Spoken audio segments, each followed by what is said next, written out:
अद्विक को blood cancer है। उसके माँ बाप उसके इलाज कराने में असमर्थ हैं। इन्हें आपकी एक छोटी सी मदद की जरूरत है। डिस्क्रिप्शन में दिए हुए लिंक पर जाएं और अद्विक की उम्मीद बने।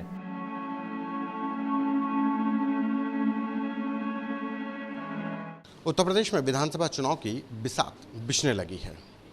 हमारे साथ बात करने के लिए सुहेल देव भारतीय समाज पार्टी के अध्यक्ष ओम प्रकाश राजभर जी हैं।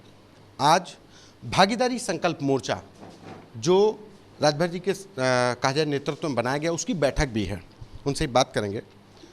उत्तर प्रदेश में अब विधानसभा चुनाव बिल्कुल बिसात बिछ चुकी है और आप भी बहुत तेज़ी से पूर्वांचल में सक्रिय हो गए हैं। क्या लग रहा है, कहाँ जा रहे हैं, क्या भविष्य है उत्तर प्रदेश में अब राजनीति का? देखिए, उत्तर प्रदेश में जनता बदलाव चाहती है। जनता वर्तमान सरकार से ऊब गई है। जो इन्होंने वादा किया था जनता से, ये उस वादे पर फेल हो गए, जिसका उदाहरण आपने देखा कि दिल्ली से और लखनऊ से तमाम एजेंसियों से सर्वे हुए। सर्वे में इनका आया कि 100 सीट भी नहीं पा सकते। इस सर्वे में आया तो हलचल मच गई। तो दिल्ली से लेकर लखनऊ तक तमाम मीटिंगें, बैठों, मिलना जुलना सब चल रहा है। वही उसकी एक कड़ी आई है। अब ज़रूरत है कि जिन लोगों ने 17 में सरकार बनाई, जैसे ओम प्रकाश राजभर, अनुप्रिया पटेल, मिलकर के ही 17 में बीजेपी की सरकार बनी। अब वो खोज रहे हैं, जब इनको ज़रूरत पड़ती है दूध की, वोट रूपी दूध की, तब दूध देने वाले लोगों को खोजा जाता है। जब सरकार बन जाती है तो लाठी मार के खदेड़ दिया जाता है। 2 साल अनुप्रिया पटेल जी को किनारे लगा के रखा। कल तो मुलाकात हुई ना अनुप्रिया पटेल जी? 2 साल पहले क्यों नहीं? 2 साल पहले क्यों नहीं? यहाँ एमएलसी बनाया गया, उनके पति को, आशीष जी को किनारे क्यों लगा के रखा गया? आज ज़रूरत आपको दिख गई कि 100 सीट के नीचे आ रहे हैं, हमारी नैया डूब रही है, तो पकड़ो, वो लोग हो सकता है पार हो जाए। उत्तर प्रदेश में जनता बदलाव चाहती है। 42% वोट है जो ये भागीदारी संकल्प मोर्चा है, 42%, और 22% ओबीसी। अनुप्रिया पटेल तो जैसे अब संपर्क हो गया, तो क्या अब 4 साल बाद, जैसे मान लीजिए आपने कहा कि वो हाशिए पर चली गई, लेकिन अब तो केंद्रीय नेतृत्व ने भी संपर्क किया है, लेकिन ऐसे में क्या लग रहा है कि आप भी संपर्क करेंगे अनुप्रिया पटेल से? हमारा कोई संपर्क नहीं है। हमारा संपर्क भागीदारी संकल्प मोर्चा है। आपने देखा कि हम सब लोगों ने मिल करके बीजेपी की सरकार 17 में बनाई। हम लोगों के सहारे 19 में भी यूपी में उन्होंने चुनाव जीता। जब पिछड़ों के अधिकार की बात आती है तो हनन होता है। 69,000 शिक्षक भर्ती में 5,844 पद योगी जी ने पिछड़ों का लूट लिया। क्या अनुप्रिया जी सदन में इस बात को योगी, अमित शाह और मोदी से सवाल करेंगी? क्या यहाँ आशीष जी सदन में इस बात को रखेंगे? उनके 9 विधायक हैं, क्या सदन में बोलने की हिम्मत है? जो भी नेता वहाँ मंत्री बनने के लालच में, टिकट पाने के लालच में जा सकते हैं। समाज, सरसों का तेल 200 रुपया किलो हो गया। क्या इस बात को पटेल नहीं जानता, यादव नहीं जानता, ब्राह्मण राजपूत भूमिहार नहीं जानता, चौहान बिन केवट मल्ला अर्कवंशी बारी बिहार बंजारा नहीं जानता? ये सब जान रहे हैं कि महंगाई रोकने के लिए हम लोग वोट दिए और महंगाई आसमान में चली गई। 100 रुपया पेट्रोल, डीजल निरा दिया है 90। कौन सी चीज़ सस्ता है? 400 का सिलेंडर 900 पहुंचा दिया। ये महंगाई से पूरे प्रदेश की जनता त्रस्त है। कोरोना जैसी महामारी में इस बीजेपी को क्या कहें? बीजेपी मतलब भारतीय झूठ पार्टी। ये बीजेपी के लोग झूठ बोलने की इतने माहिर हैं। 47 दिन तक प्रधानमंत्री नहीं दिखाई दिए, ठीक है, टीवी पर। 47 दिन के बाद जब सुप्रीम कोर्ट का डंडा चलता है तो प्रधानमंत्री जी टीवी पर आ जाते हैं।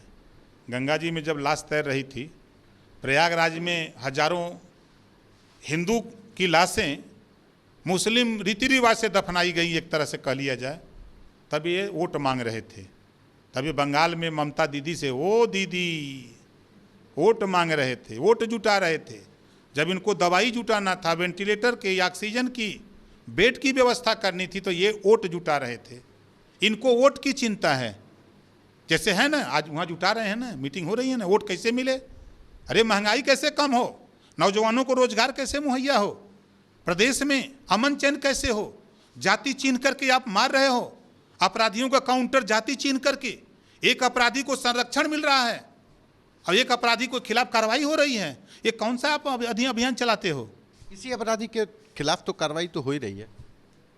एक अपराधी ब्रिजेश सिंह, बनारस के रहने वाले, बनारस के जेल में, एक अपराधी ब्राह्मण, एक अपराधी यादव। अपराधी कोई जाति नहीं, लेकिन अगर इन्होंने जाति चिन्ह के कर रहे हैं, इस नाते कह रहा हूँ। मुख्तार अंसारी, अगर रोपड़ है तो बादा लाएंगे, मऊ का है तो मऊ कर दो, क्या दिक्कत है? मऊ नहीं कर सकते क्योंकि वो मुसलमान है, हिंदू मुसलमान करोगे ना। ये सब लोग समझ गए हैं कि शिक्षा चाहिए, निःशुल्क अनिवार्य सामान, घरेलू बिजली 76 पैसा में खरीद के 6 रुपया देहात में, 7 रुपया शहर में बेच रहे हो, नहीं होने देंगे। घरेलू बिजली का बिल माफ। अच्छा, चुनाव में लगता है भागीदारी संकल्प मोर्चा अकेले कुछ कर पाएगा? सपा, बसपा, कांग्रेस, किसकी तरफ?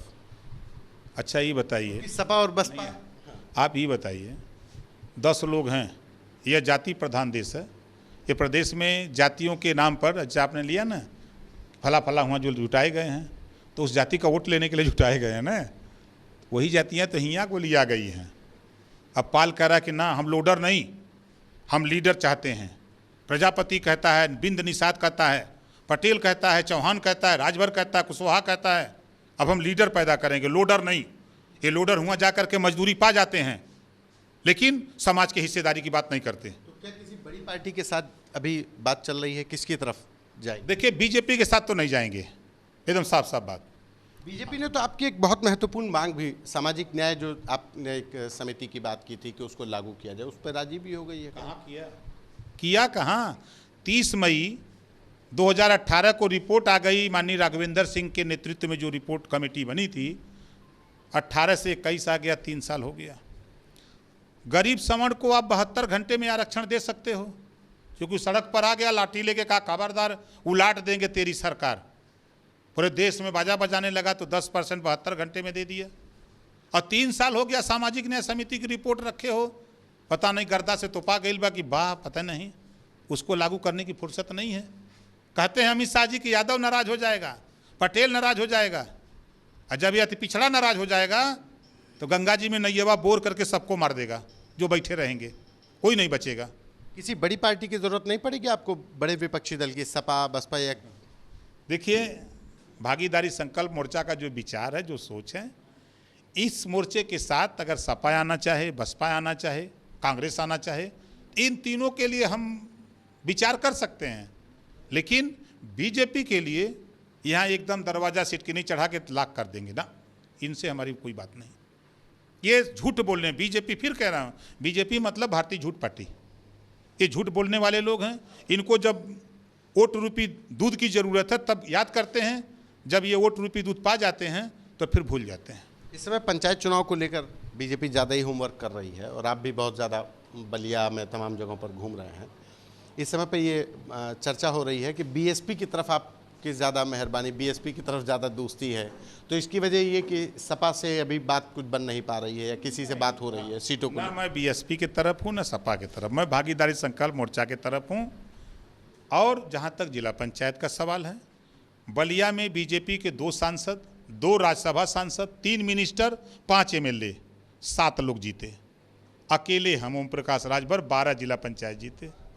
वो अपनी औकात वहीं देख लें, आ जाएं। 3 ठो जीते हैं मऊ में, आ जाएं बनारस, पूर्वांचल में देख लें कि क्या हैसियत रही है इनकी, अपने आप मालूम हो जाएगा। अभी तो वो वोट बाकी है, यही में देख लें। अब जिला पंचायत में जानते हैं क्या है, दरोगा लगा है, एसडीएम लगा है, डीएम लगा है, एसपी लगा है। मुख्यमंत्री का निर्देश है, एक एक वोट जुटाओ, नहीं तो तुमको वहाँ से हटा देंगे। अब वो बेचारा नौकरी कर रहता है, अब वो दौड़ता कि भाई भैया का पैसा ले ला, चाहे जैसे हमको वोट दे दीजिए, एक वोट दे दीजिए, एक एक वोट के ठिका लेके घूम रहे हैं सब, चाहे वो प्रमुखी के चुनाव का हो चाहे जिला पंचायत का। ये ठेकेदारी दे दिए हैं सबको। अभी तय नहीं हुआ है कि किसके साथ जाएंगे? नहीं, अब भागीदारी संकल्प मोर्चा अभी तक यही। ओम प्रकाश राजभर हैं जिन्होंने अभी पत्ते नहीं खोले हैं, वो तो अभी दावा कर रहे हैं कि भागीदारी संकल्प मोर्चा ही अपने दम पर चुनाव लड़ेगा और अपने ही दम पर जो कहा जाए कि विधानसभा चुनाव हो या पंचायत चुनाव हो, उसमें अपने ही दम पर जीत दर्ज कराएगा। और ये भी साफ कर दिया कि बीजेपी से किसी भी हाल में हाथ नहीं मिलाने वाले। संतोष कुमार,